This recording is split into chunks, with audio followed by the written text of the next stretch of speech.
नाजरीन, Iran atom bomb बनाने के बहुत करीब पहुंच गया है।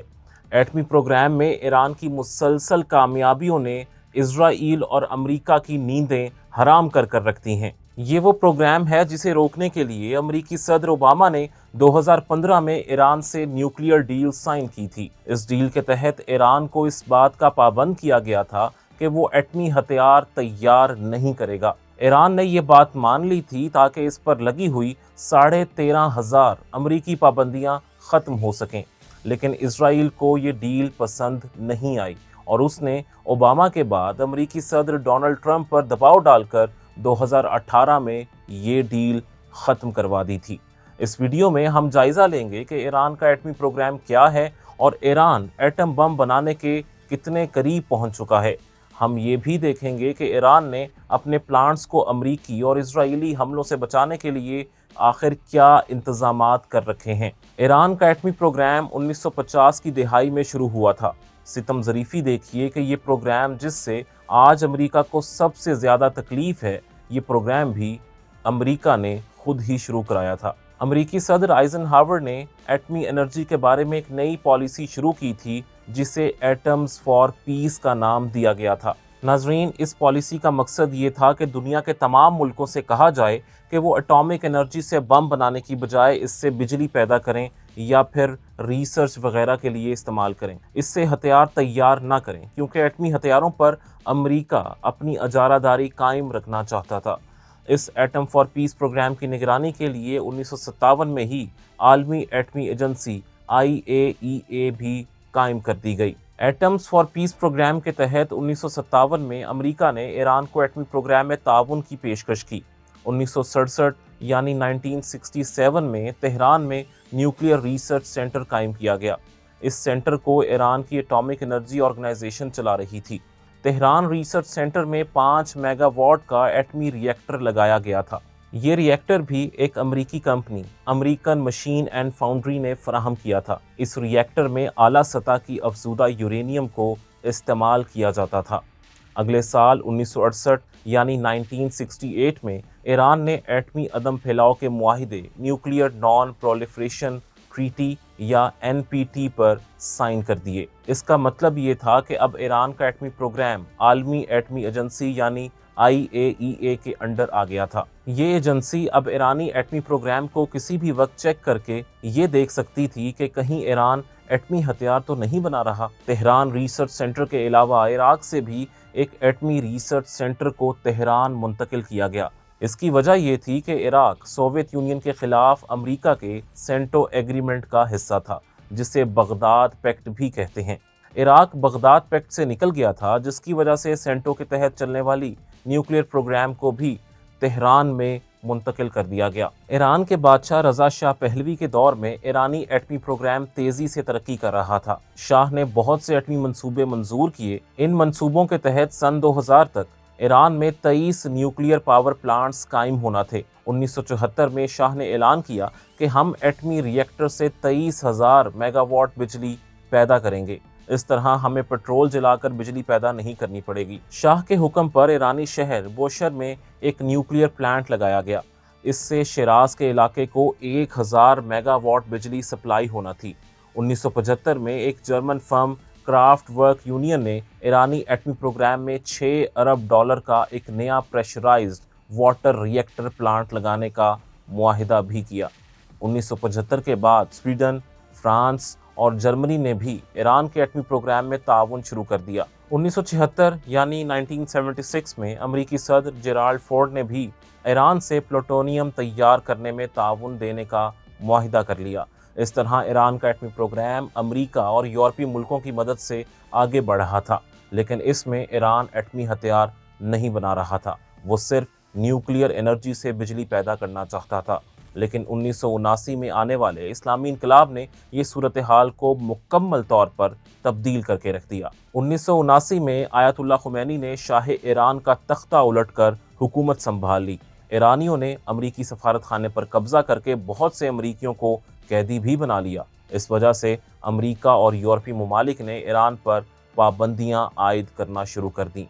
ईरान को न्यूक्लियर प्रोग्राम के लिए मगरबी ममालिक से मिलने वाली इमदाद भी मुकम्मल तौर पर बंद कर दी गई। ईरान में बोशहर एटमी प्लांट पर होने वाला काम भी बंद हो गया। हालांकि इस वक्त एक रिएक्टर 50% मुकम्मल हो चुका था और दूसरा 85%। इस प्लांट पर काम करने वाली एक स्वीडिश कंपनी का कहना था कि उसने ये काम इसलिए बंद किया क्योंकि ईरान ने उसे $450 मिलियन का मुआवजा नहीं दिया था।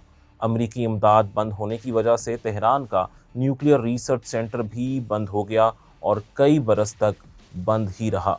यूरोप से ईरान को अफजूदा यूरेनियम की सप्लाई भी बंद हो गई। 1980 की दिहाई में ईरान इराक जंग छिड़ गई। इस जंग में इराकी तैयारों ने कई मरतबा बोशहर के एटमी प्लांट पर बमबारी करके उसे शदीद नुकसान पहुंचाया। इराकी तैयारे ईरानी एटमी तंसीबात पर हमले के लिए जो मिसाइल इस्तेमाल कर रहे थे वो फ्रांस से उसे मिले थे। ईरान ने इस हवाले से एटमी एजेंसी को शिकायत भी दर्ज करवाईं, लेकिन कोई उसको सुनने के लिए तैयार ना था। 1988 में ईरान ने फ्रांस पर दबाव डालकर कुछ रुकी हुई अफजूदा यूरेनियम जिसे मुआहिदे के तहत ईरान को दिया जाना था वो ईरान के हवाले कर दी गई। इसके बाद ईरान को अर्जेंटाइन से भी मदद मिली, जिसके बाद ईरान ने अपने मुल्क के अंदर ही कम लेवल की यूरेनियम अफजूदा करना शुरू कर दी। सन 2000 के बाद से ईरान ने अपने एटमी प्रोग्राम पर बहुत तेज़ी से काम शुरू कर दिया। इस वक्त ईरान के 2 अहम तरीन न्यूक्लियर प्लांट्स काम कर रहे हैं। इनमें से एक नतंज के एटमी प्लांट हैं जो अस्फहान शहर के करीब वाक़ हैं, जबकि दूसरा फर्दू का एटमी प्लांट है जो कुम शहर के करीब बनाया गया है। लेकिन इन प्लांट्स को हर वक्त अमरीकी और इजराइली हमलों से ख़तरा रहता है। ईरान ने इसके लिए जो हिफाजती इंतजामात किए हैं उन्हें सुनकर आप हैरान रह जाएंगे। नतंज का प्लांट ईरान का इंतहाई अहम न्यूक्लियर प्लांट है। ये 1 लाख मुरब्बा मीटर रकबे पर फैला हुआ है। इसकी हिफाजत के लिए इसकी 3 इमारतें 8 मीटर गहराई तक ज़मीन के अंदर वाक़ हैं। इन इमारतों में 50,000 से ज़ायद सेंट्रीफ्यूज नस्ब हैं। एटमी प्लांट की हिफाजत के लिए इसके गिर्द 2.5 मीटर मोटी कंक्रीट की दीवार भी बनाई गई है। इसकी छत बहुत ही मजबूत कंक्रीट से बनाई गई है। इसके बाद छत पर मजीद 22 मीटर तक मट्टी डालकर इसे महफूज कर दिया गया है। इस तरह नतंज की ज़ेरे ज़मीन तमाम न्यूक्लियर तंसीबात इस तरह महफूज हो गई हैं कि ख़तरनाक से ख़तरनाक हथियार भी इन तक नहीं पहुंच सकता। नतंज प्लांट की हिफाजत के लिए तैयारा शिकन तोपें और जदीद रूसी S-300 मिसाइल डिफेंस सिस्टम भी नस्ब किए गए हैं। इसके करीब ही ईरानियों ने ज़रगून के पहाड़ी सिलसिले में एक और ज़ेरे ज़मीन न्यूक्लियर प्लांट बनाने के लिए खुदाई भी शुरू कर दी है।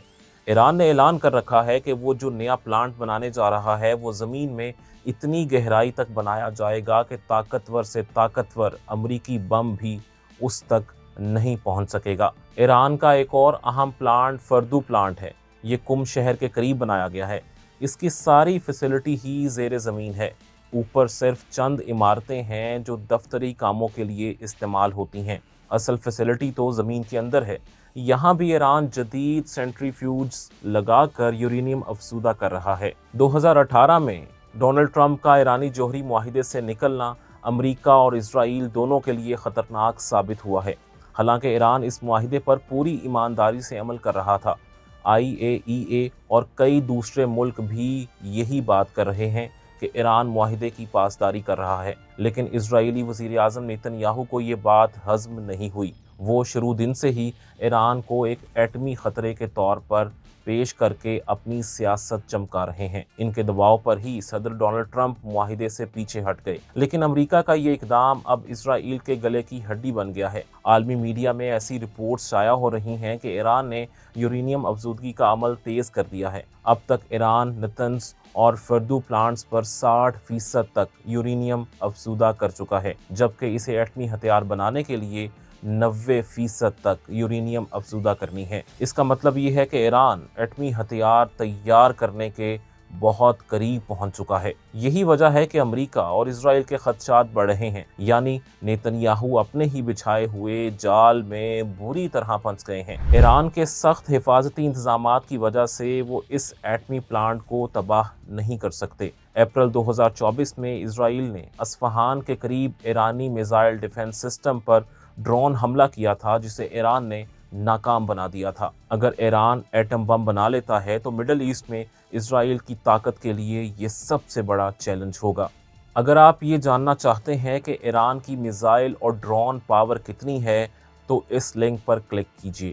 اس کے علاوہ اگر آپ کو دنیا کی 5 بڑی فوجی طاقتوں کے بارے میں جاننے کا شوق ہے تو اس لنک پر کلک کیجیے، جبکہ اس تیسرے لنک پر آپ دیکھ سکتے ہیں کہ پاکستانی اور بھارتی ٹینکوں میں سے کون سا ٹینک زیادہ بہتر ہے۔